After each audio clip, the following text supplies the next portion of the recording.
Rádio AGECOM, a rádio do curso de jornalismo da Estácio Teresina. Olá, meu amigo ouvinte, seja muito bem-vindo ao nosso programa Revista AGECOM, em parceria com a Agência de Comunicação Júnior AGECOM. Você está ligado na rádio AGECOM, a rádio do curso de jornalismo da Estácio Teresina. Aqui você fica por dentro de todas as informações e eventos do seu campus.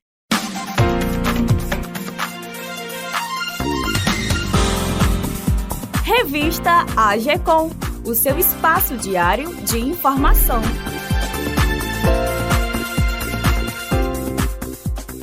Apresentado por minha amiga Maria Eugênia e por minha amiga Mariana Santana. Meu caro amigo ouvinte, começamos o programa de hoje cheio de coisas legais. Hoje teremos um Informe AGECOM com notícias do seu campus, Teresina e do mundo. No quadro que é de hoje será abordado um assunto muito relevante. Teremos também dicas de estágio. E no quadro Política é a Saída, apresentado por o nosso querido professor Robert Bandeira, que vai comandar o nosso quadro junto ao nosso colega super competente Carlos Santos. Isso, Mariana. Fiquem ligados que vem muita coisa boa ainda. Isso mesmo, Maria Eugênia. E para começar as nossas informações, abril é o mês de conscientização do autismo. E pensando nisso, a Faculdade Estácio Teresina realizou ontem uma roda de conversa sobre o autismo, às 14 horas no auditório da faculdade, valendo horas acadêmicas e com inscrições que foram realizadas no CIA. A roda de conversa contou com a presença da psicóloga Nancy Naira.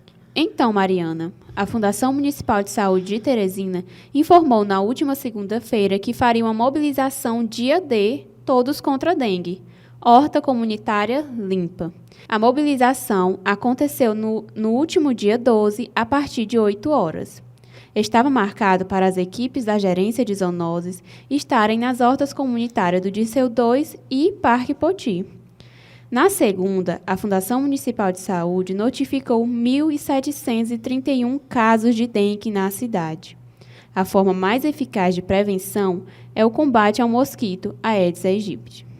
Então, Maria Eugênia, a greve dos motoristas e cobradores de ônibus de Teresina chegou ao fim na noite de segunda-feira, dia 11, após uma reunião entre o Sindicato das Empresas de Transporte Público e Setut e o Sindicato dos Trabalhadores Rodoviários, Sintetro. As negociações foram mediadas pela Prefeitura de Teresina e foram aprovadas por unanimidade. As negociações duraram o dia todo, iniciaram pela manhã, continuaram à tarde e início da noite.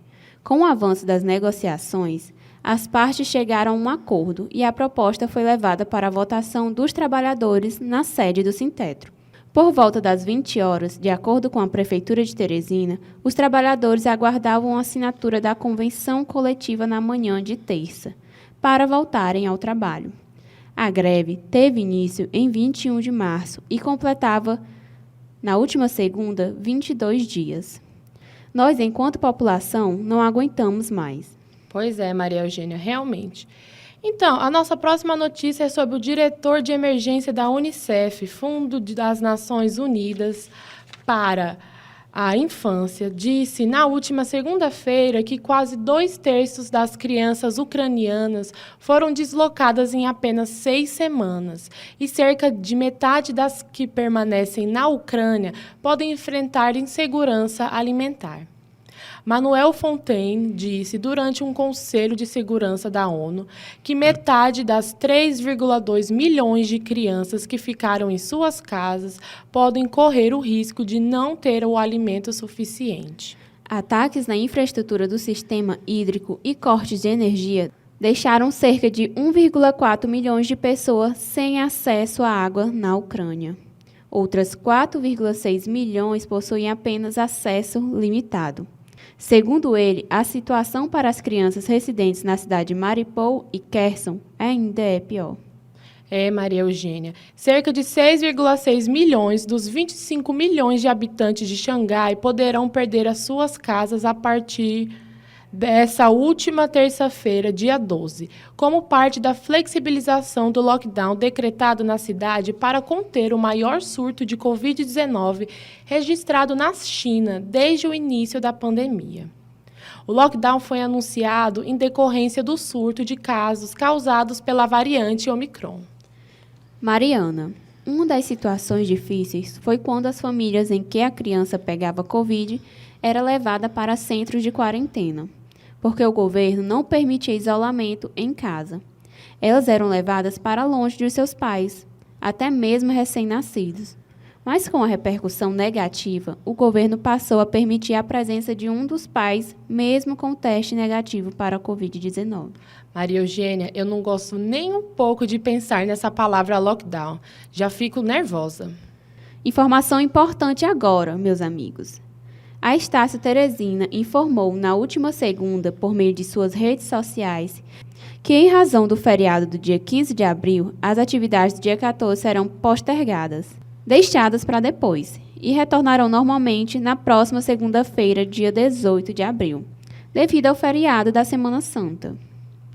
Agora, do nosso quadro, que é de hoje, falaremos sobre um assunto muito sério: o uso de cigarro eletrônico. Nessa segunda-feira, dia 11, a Anvisa abriu uma nova etapa para coletar informações sobre o processo que avalia os cigarros eletrônicos. Com a roupagem mais colorida e viciante, os cigarros eletrônicos estão mais apelativos, principalmente para o público jovem. Isso mesmo, Mariana. Apresentamos inicialmente com uma pegada alternativa ao cigarro comum. O cigarro eletrônico tem ficado, ao longo dos anos, mais viciantes. As substâncias que compõem o dispositivo têm passado despercebido por maioria dos usuários que não atendem aos malefícios à saúde. Para isso, convidamos nossa coordenadora de rádio, Mariana Alves, que já foi fumante do cigarro tradicional e hoje faz uso do cigarro eletrônico. Mariana Alves, tudo bem? É um prazer te receber aqui hoje. Meu Deus, é incrível estar aqui. Estou até emocionada. Brincadeira, gente. Então, eu comecei a fumar o cigarro tradicional, eu acho que eu tinha, sei lá, 15, 16 anos, mas era na brincadeira, sei lá, coisa de menino, né? Uhum. E aí, depois, casei, meu marido meu ex-marido era fumante, e eu comecei a me adaptar ao uso de cigarro. E depois ficou mais recorrente quando eu comecei a trabalhar no call center, porque eu acho que lá comia o juízo e eu, toda pausa, era cigarro, cigarro, cigarro, cigarro, cigarro, cigarro, cigarro. Engravidei, parei de fumar. Terminou a gravidez, voltei a fumar novamente. E tem o quê? Tem mais ou menos uns... Acho que deve estar com uns 2 anos que eu não fumo o cigarro habitualmente, né? Mas, toda vez que eu tomo uma cervejinha, meu cigarrinho tradicional está ali, fumo, às vezes, uma carteira de cigarro brincando. Mas o que acontece? Depois que o cigarro eletrônico surgiu e que eu brinquei muito com essa história de que eu não ia fumar pendrive, não sei o quê, que era gelo seco, eu acabei fumando uma vez de uma conhecida, de uma amiga, e eu gostei do saborzinho que ficou na minha boca, porque eles têm um sabor, você escolhe, né? Sim. O sabor de fruta, do que você... O meu, inclusive, preferido é o de morango. Não que eu estou influenciando, né? Mas aí você escolhe se você quer com nicotina, se você não quer, enfim. O meu tinha nicotina, e, inclusive, eu comecei a perceber que eu não estava fazendo uso como o cigarro, que era, sei lá, de 2 em 2 horas, sei lá, não tinha, era quase remédio, né, de 3 em 3 horas. Já o eletrônico era mais quando eu estava nervosa, quando eu estava ansiosa com alguma coisa. E, recentemente, ele quebrou. Não sei se eu dou graças a Deus, não sei se eu estou com saudade, de vez em quando eu fico pensando. Mas, assim, não estou fazendo uso de nenhum dos dois, eu estou limpa. Já tem 1 mês. E é isso, eu queria só chamar a atenção para quê? É interessante essa questão do hábito, né? Tudo é uma questão de hábito. Eu sinto falta dos dois, não vou mentir. Sinto falta dos dois. Gosto, inclusive, dos dois. Mas, assim, eu não recomendo a ninguém. É importante que eu não recomendo a ninguém.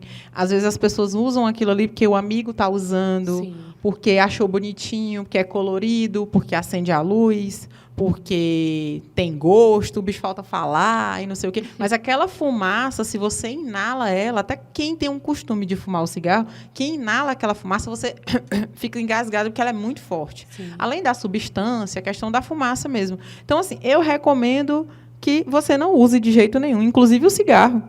É um vício, né, que a gente precisa se cuidar e tal. Mas, assim, o que eu quero para mim, eu não quero para os outros. Então, eu tenho um mês que estou parada, pretendo não voltar, porque o risco é muito grande para nenhum dos dois.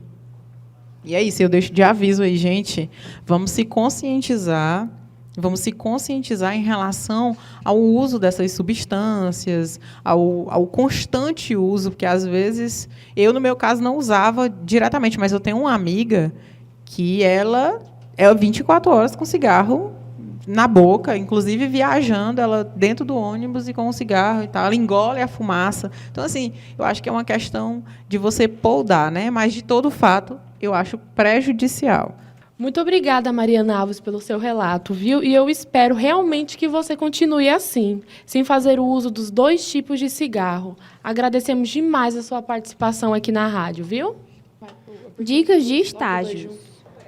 O primeiro estágio de hoje é na área de marketing. E para você que está apto a concorrer a esta vaga, deve estar cursando jornalismo ou publicidade ou marketing.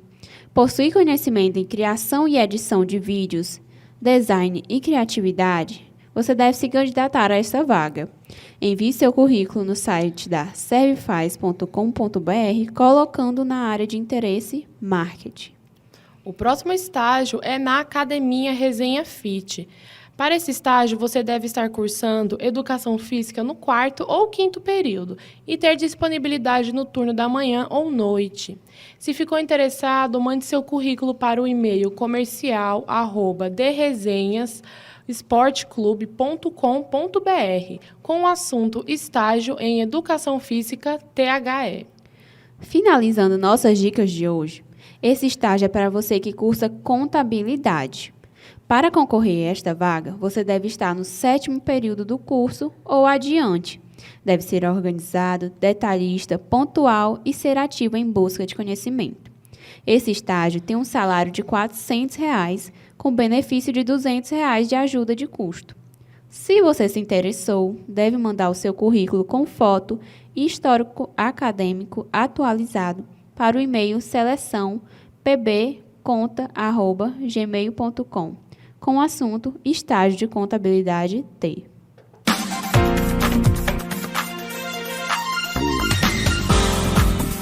Revista AGECOM, o seu espaço diário de informação.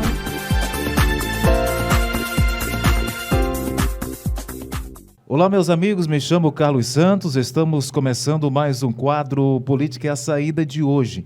Sempre conto com a participação do professor Robert Bandeira, sociólogo político, mestre em políticas públicas, doutorando em sociologia, coordenador de pesquisa, extensão e internacionalização e professor da Estácio Teresina. Olá, Carlos, é um prazer estar aqui com você novamente para falar sobre política. Então, professor, o Brasil é um país conhecido pela sua ampla representatividade democrática. No entanto, nem sempre foi assim. Houve momentos de grandes restrições ao direito de participação popular no processo de escolha dos governantes. As mulheres não tinham direito de votar. O voto era definido pela renda e ainda controlado por coronéis. A participação popular durante o processo de eleições, bem como na escolha de seus governantes, é muito importante para definir o futuro de uma nação. No quadro Política é a Saída de hoje, vamos abordar diversos tópicos sobre a representatividade cidadã na hora de votar, bem como fazer um paralelo do contexto histórico e diversos direcionamentos relacionados à garantia do voto. Esse tema, Carlos, é um tema muito importante e convido aos nossos ouvintes a prestarem bastante atenção e interagirem conosco. Exatamente, é muito importante, professor. Nem sempre as mulheres e diversas outras classes tinham direito ao voto. Em 1932 foi aprovado o voto feminino no Brasil. No entanto, analfabetos, soldados e religiosos não podiam votar. No seu ponto de vista, qual é a importância da representatividade feminina das classes menos favorecidas na escolha de seus governantes e como lhes foi conseguido esse direito? É importante a gente pensar em termos de democracia. Para a gente pensar em termos de democracia, quanto maior é o número de participantes, mais democrático é aquele sistema. Então, a participação das mulheres e das classes menos favorecidas, elas dão uma qualidade maior à democracia, porque essas pessoas elas vão conseguir ser ouvidas, e sendo ouvidas, elas podem ter as suas brigas, as suas lutas estabelecidas, respondidas, né, pelos governos que irão ser construídos. Você acha que, em relação à política hoje, ainda o que conquistar ainda mais em relação a essa representatividade da política, não só no sentido de voto, mas também dentro da política? Como é que você observa a política hoje em relação à representatividade feminina dentro da política aqui no Piauí, no país? A gente vai observar, Carlos, um reforço, a gente vê gradativamente a mulher participando cada vez mais da política.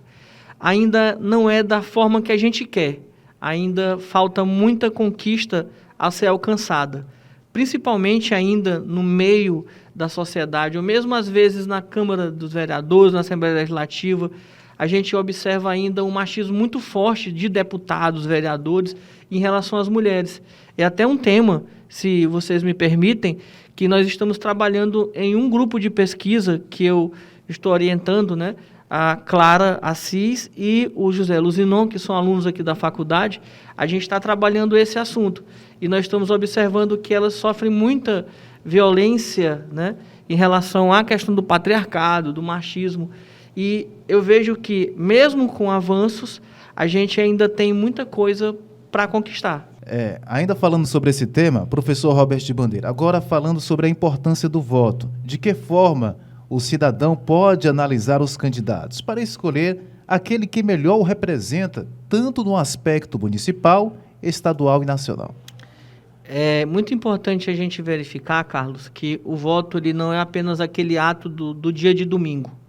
Aquele dia de domingo ele vai ajudar a gente a construir governos. Governos, por exemplo, como no estado do Piauí, nós teremos um governador, uma governadora, não sei, e a gente vai também formar a nossa Assembleia Legislativa, por exemplo. E a partir da contagem dos votos é que a gente vai saber quem é que vai estar governando de fato. Não só, como eu falei, não só o governador, não só o deputado estadual, mas o deputado federal, o senador, o presidente ou uma presidente, né? Então, o que é importante a gente verificar é que o voto ele vai muito além do que aquele simbolismo, do que aquela prática de domingo. Por isso é muito importante que a gente pense, que a gente pese em quem a gente vai votar. E uma coisa que eu deixo aqui como uma dica, uma sugestão, as pessoas elas acabam por representar interesses. Antes de votar, pense bem, pense em que interesse aquelas pessoas que você está votando representam.